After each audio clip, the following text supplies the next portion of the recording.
Hello বন্ধুরা, মৌসুমী ঘরকন্যার আজকের নতুন ভিডিওতে আপনাদের স্বাগত। আশা করি সবাই খুব ভালো আছেন।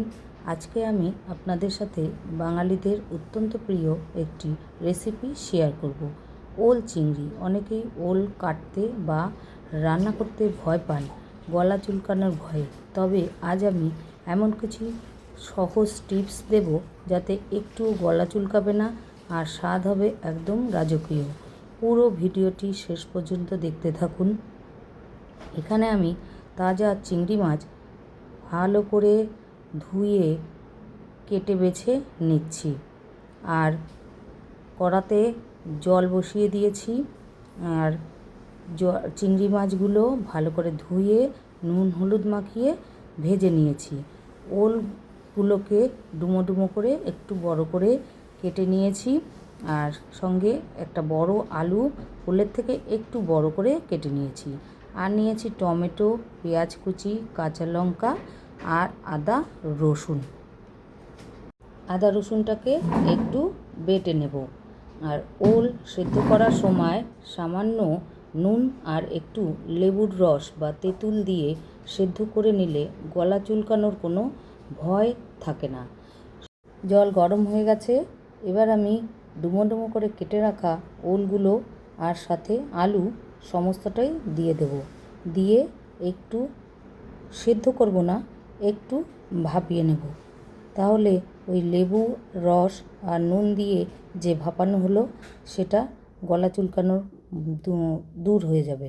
এবার রান্না করতে করতে চলে এসেছে বাজার। দেখুন কত কিছু নিয়ে, সবজি নিয়ে বাড়িতে চলে এসেছে। কিন্তু আমার এখন আলু প্রয়োজন। সব আছে কিন্তু আলু নেই। তার জন্য সবজি আর নেওয়া হলো না। কি কি লাগছে সেগুলো আপনাদের সাথে শেয়ার করছি। তাই চলুন রান্নায় আবার ফিরে যাওয়া যাক।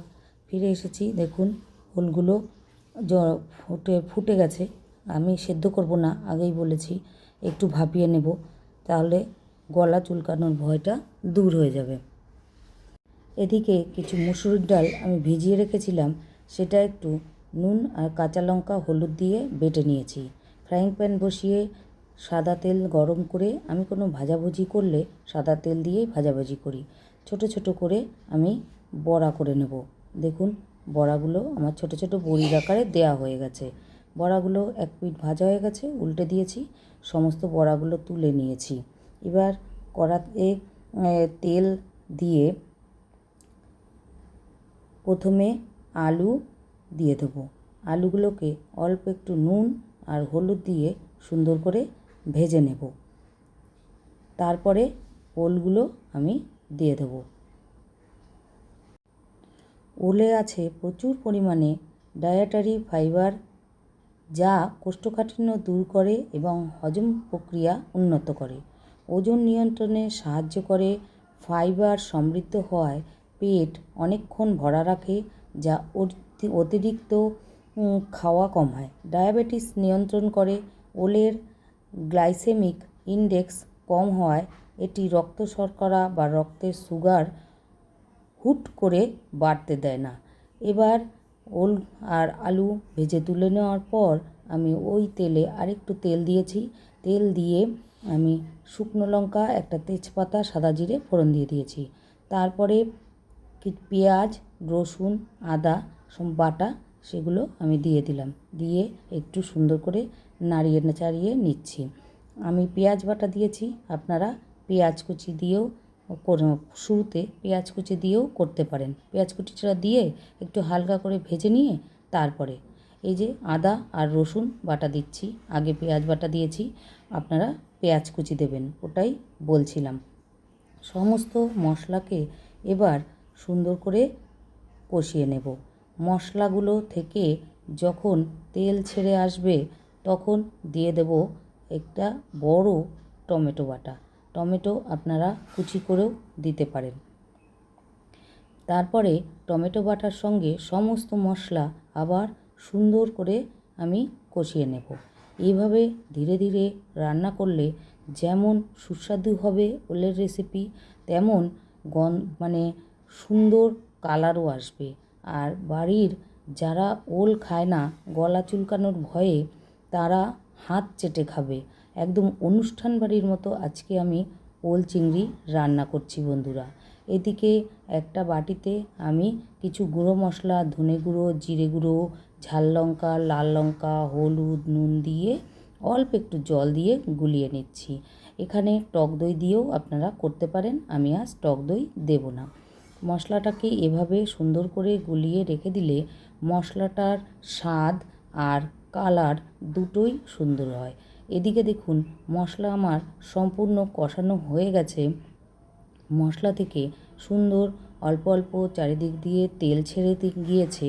তেল ছেড়ে দেওয়া মানেই মশলা আপনার কষানো রেডি। এবার যে গুলিয়ে রাখা মশলাটা ছিল সেটা আমি দিয়ে দেব, আর বাটিটা ধুয়ে আর একটু জল দিয়ে দেবো। জল দেওয়ার পর আবার সব মশলা আর গুঁড়ো মশলা একসাথে আমি সুন্দর করে কষিয়ে নেব। দেখুন বাটি ধুয়ে আমি জল দিয়ে দিলাম। এইভাবে হালকা আঁচে সমস্ত কিছু রান্না করতে হয়। আর তারপরে শেষে দিলাম লবণ। দেখুন কালার এসেছে, দেখুন আমার কষানো হয়ে গেছে। কালার এসছে কি দারুণ, দুর্দান্ত কালার এসছে, আর গন্ধ যা বেরিয়েছে মনে হচ্ছে মাংস রান্না হচ্ছে। এবার আমি ওল আর আলুগুলো সব দিয়ে দেব। এবার মশলার সঙ্গে সুন্দর করে কষিয়ে নেব।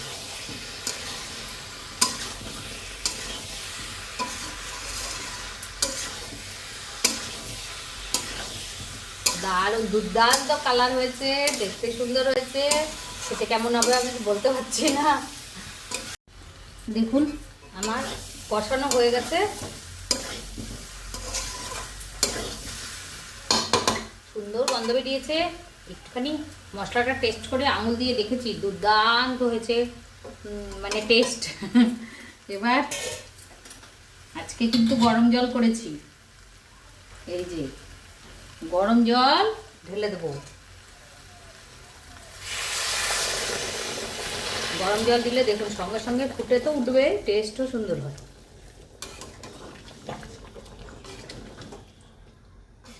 এই যে ভাজা চিংড়ি মাছগুলো আজকে ভোরবেলা 5:30টার থেকে যুদ্ধ আরম্ভ হয়েছে।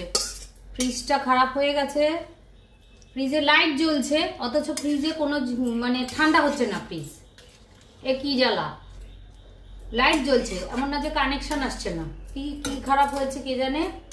তারপরে যে আমাদের সব কারেন্টের জিনিসপত্র সব ঠিকঠাক করে সেই লোকটা ফোন তুলছে না, 40 বার ফোন করা হয়েছে।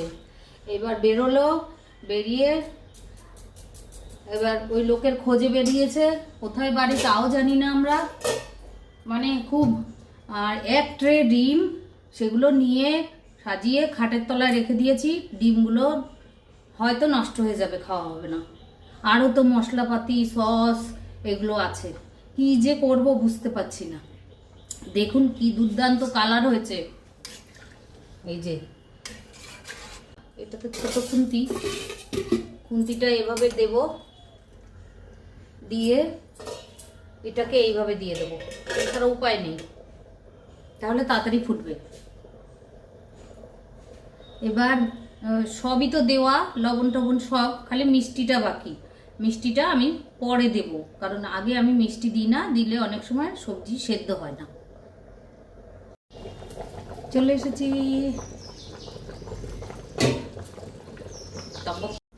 এবার আমি দিয়ে দেবো একটু মিষ্টি, আমার বাতাসার গুঁড়ো, প্লাস্টিক করলে। এবার দিলাম গরম মশলা, আর দেব ঘি। আপনারা পেঁয়াজ রসুন দিয়ে রান্না করলে ঘি নাও দিতে পারেন, আমি দেব। কালার যা হয়েছে বন্ধুরা, আমি সামনে দিয়ে দেখছি, ভাবতে পারবেন না আপনারা, ক্যামেরায় কতদূর দেখছেন বলতে পারবো না। অসাধারণ হয়েছে দেখতে। এবার খেতে কেমন হয় আমি জানি না, সার্টিফিকেট দেবে মেয়ে জামাই। এই দেখুন সামনে দিয়ে দেখাচ্ছি, দেখেছেন কি সুন্দর কালার হয়েছে। এবার একটু ফুটে উঠলে নামিয়ে নেব। একটু ঝোল ঝোল রাখবো, কারণ পরে এই ঝোলটা টেনে যাবে। ওলে তো টানবেই, আবার ওই বড়াতেও টানবে। এই যে দেখুন বন্ধুরা, নামিয়ে নিয়েছি, একটু ঠান্ডা হয়েছে। এই যে একটা কিন্তু বড় একটা বাটি, বড় বাটির এক বাটি হয়েছে, আরও একটু কড়াইতে রয়েছে। এই যে মেয়ের বাড়ির জন্য পাঠানো হচ্ছে, 2 পাত্রে দিয়ে দিয়েছি আটকে, এবার পাঠিয়ে দেবো। রেসিপিটি কেমন লাগলো অবশ্যই কমেন্ট করে জানাবেন। ভালো লাগলে লাইক ও শেয়ার করতে ভুলবেন না। আর চ্যানেলে নতুন হলে সাবস্ক্রাইব করে পাশে থাকা বেল আইকনটি প্রেস করে দেবেন। আজ এখানেই শেষ করছি, দেখা হবে পরের ভিডিওতে। আপনারা ভালো থাকবেন, সুস্থ থাকবেন। আবার নতুন একটি রেসিপি নিয়ে আবার আগামী দিন আসবো।